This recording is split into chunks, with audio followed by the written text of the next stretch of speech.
fronteiros nômades. Todos os estados limítrofes das planícies mantêm forças militares permanentes nas fronteiras.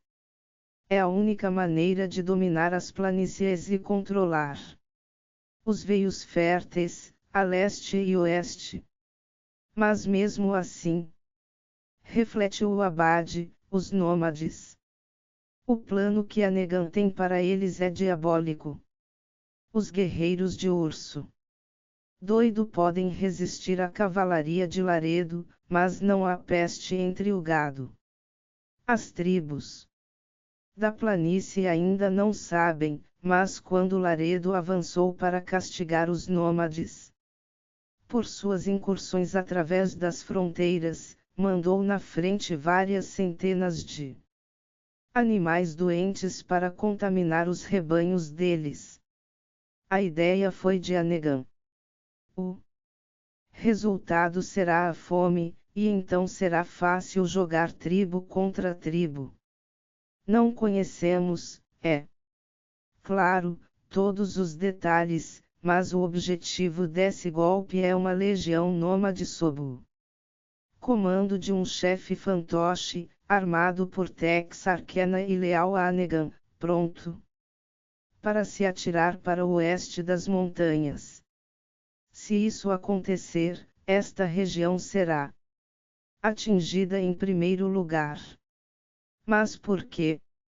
Certamente Annegan não espera que se possa confiar nas tropas bárbaras, ou que sejam capazes de conservar um império depois de mutilá-lo. Não, meu senhor. Mas as tribos nômades estarão desorganizadas e Denver despedaçado. Então Annegan será senhor dos destroços. E que faria com eles? Não seria um império muito rico? Não, mas seguro de todos os lados. Ele ficaria em posição mais favorável para atacar a leste ou a nordeste. É verdade que, antes disso, seus planos podem fracassar. Mas fracassem ou não, esta região corre o risco de ser invadida num futuro não muito distante. Dentro dos próximos meses, seria bom tomar medidas para defender a abadia.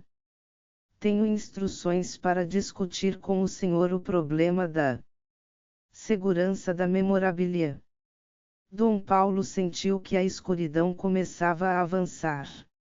Depois de 12 séculos, uma pequena esperança aparecera no mundo e então vinha um príncipe iletrado para pisoteá-la e, com ele, uma horda de bárbaros deu um murro sobre a escrivaninha.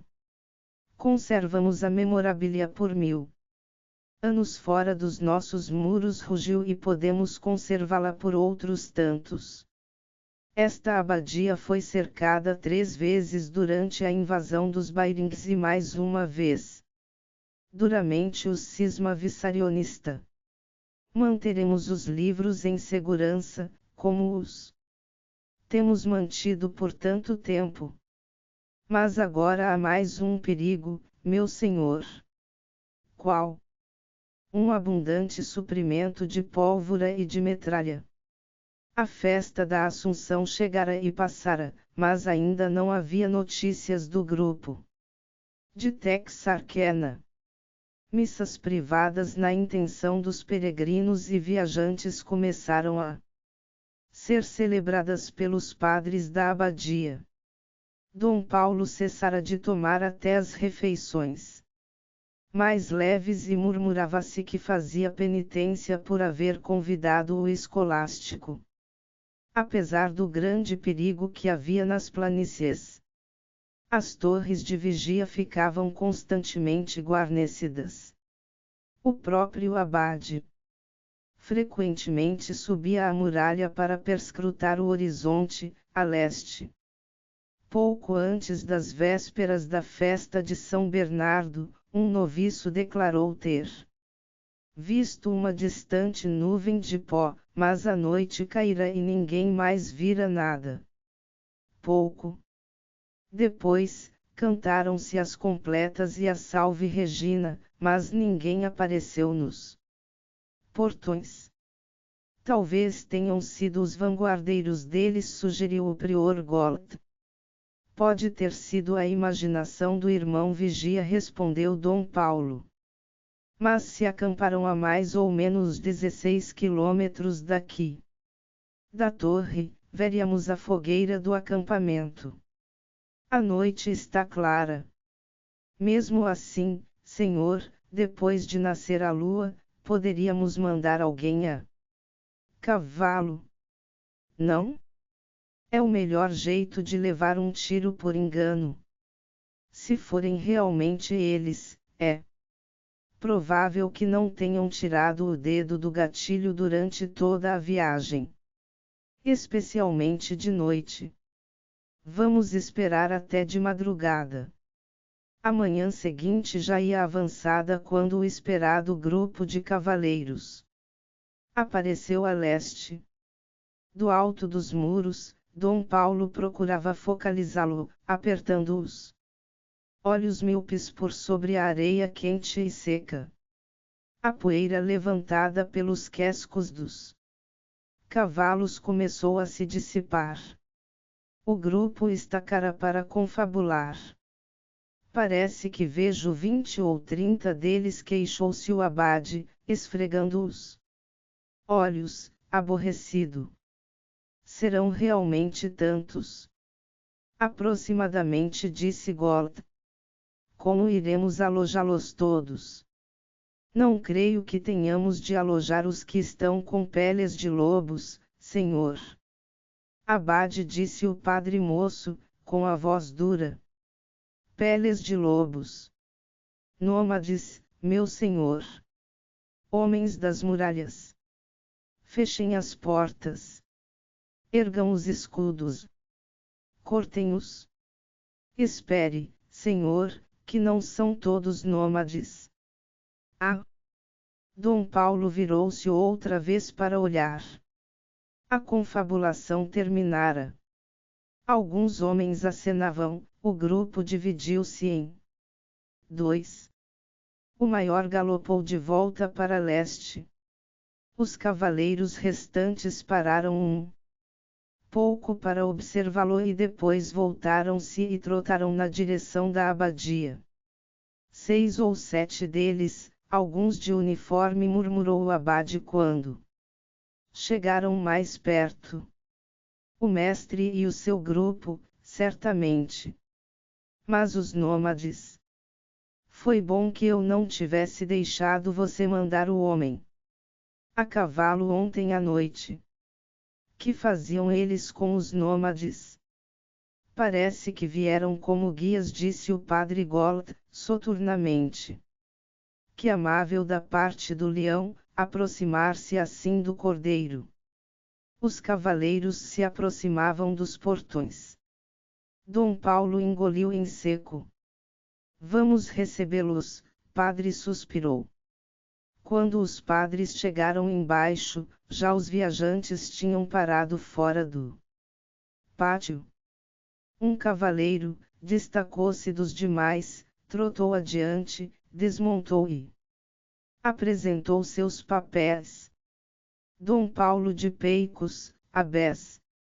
O abade inclinou-se. Tibiadsum. Seja bem-vindo em nome de São Liboetes. Mestre Tadju. Bem-vindo em nome de sua abadia, em nome de 40 gerações que esperaram pela sua vinda. Esteja em casa. Aqui estamos para servi-lo. As palavras eram sinceras, tinham sido reservadas por muitos anos para esse momento. Ao ouvir um monossílabo resmungado como resposta, Dom Paulo ergueu lentamente os olhos. Por um momento o seu olhar encontrou o do escolástico. Sentiu esfriar rapidamente o seu ardor. Aqueles olhos de gelo frios. investigadores e cor de cinza, caóticos, famintos e orgulhosos. Sentia-se estudado por eles, como se fosse uma curiosidade sem vida. Fervorosamente Paulo rezara para que esse momento fosse como uma ponte sobre o abismo de 12 séculos e para que, através dele, o último cientista martirizado de uma era remota pudesse dar a mão ao porvir. Havia, na verdade, um abismo. Isso era claro. O abade sentiu de repente que não pertencia à era presente. Que ficara encalhado num banco de areia ao longo do rio do tempo, e que nunca houvera uma ponte. Venha, disse com brandura. O irmão Visclair cuidará dos cavalos. Depois de ver os hóspedes instalados e de se ter retirado para o silêncio do seu escritório, o sorriso da face do santo de madeira lembrou-lhe inexplicavelmente o do velho Benjamim Eleazar, ao dizer: os filhos do século também são coerentes.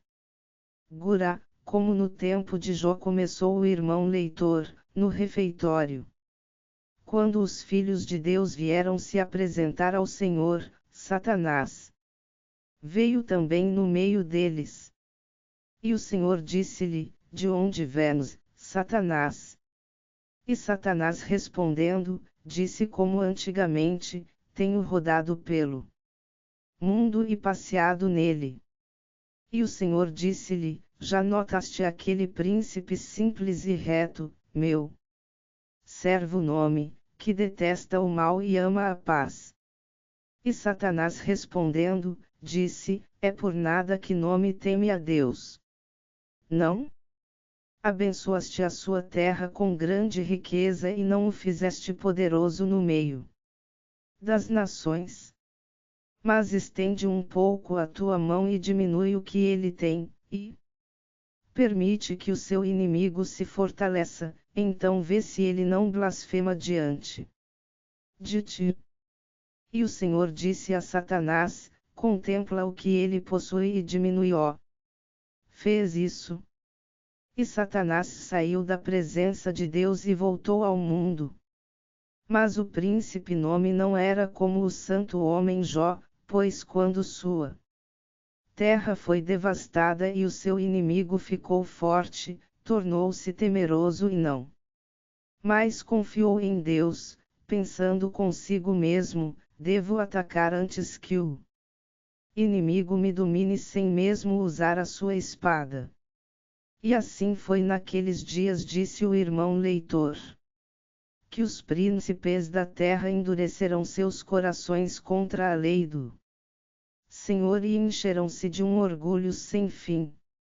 E cada um deles pensou em si mesmo que seria melhor se todos fossem destruídos, do que deixar que a vontade de outros príncipes prevalecesse sobre a de cada um. E os poderosos da terra lutaram entre si pelo poder supremo, por meio do roubo, da traição e da fraude procuraram dominar, mas da guerra tinham grande medo e tremiam, pois o Senhor Deus permitira que os sábios daqueles tempos aprendissem os meios de destruir o mundo, e a espada do arcanjo que precipitará Lúcifer tinha-lhes sido posta entre as mãos, para que os homens e os príncipes temessem a Deus e se humilhassem diante do Altíssimo. Mas eles não se humilharão. E Satanás falou a um certo príncipe e disse: não temas usar a espada. Pois os sábios te enganaram dizendo que o mundo seria destruído por ela. Não des ouvidos ao conselho dos fracos, pois eles têm medo de ti e servem os teus inimigos impedindo que os firas. Ataca, e serás rei para sempre. E o príncipe ouviu a palavra de Satanás e convocou todos os sábios do reino e mandou que lhe ensinassem os meios de destruir o inimigo sem prejudicar o seu próprio reino. Mas muitos